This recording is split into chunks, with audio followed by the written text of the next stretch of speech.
জিবা সমাবর্তী অলল্লাই আলাদা আগ্রহের জায়গা আছে। বিগিন উইথ প্রথমত হচ্ছে আমাদের যে এই সমাবর্তন এটা অন্য সমাবর্তন থেকে একটু আলাদা, কারণ 24-এ যে গণঅভ্যুত্থান হয়েছে, এরপর বাংলাদেশে একটা পলিটিক্যাল চেঞ্জ, আমরা পুরোপুরি একটা নতুন সিস্টেমের আন্ডারে সমাবর্তনটা করতেছি। অধ্যাপক ডক্টর মোহাম্মদ ইউনূস প্রথমত সে একজন অ্যালামনাই, সে একজন শিক্ষক, সে আমাদের ইউনিভার্সিটির একটা পার্ট, তার নামে আমাদের একটা ফ্যাকাল্টি আছে, এটা আমাদের জন্য অনেক বড় একটা বিষয়। আমার কাছে মনে হচ্ছে ডক্টর মোহাম্মদ ইউনূস শুধুমাত্র যে চিটংয়ের সম্পদ এটা না, উনি পুরো বাংলাদেশের রত্ন, পুরো এশিয়ার রত্ন, পুরো বিশ্বের রত্ন।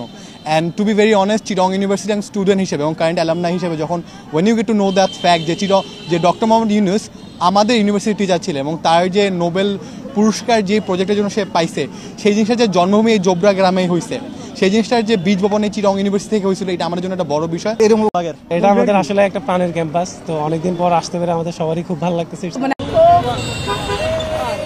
তাফহিম আলমগীর, C+ টিভি, চট্টগ্রাম। আপনি যে আসলে কিছু যে বলবেন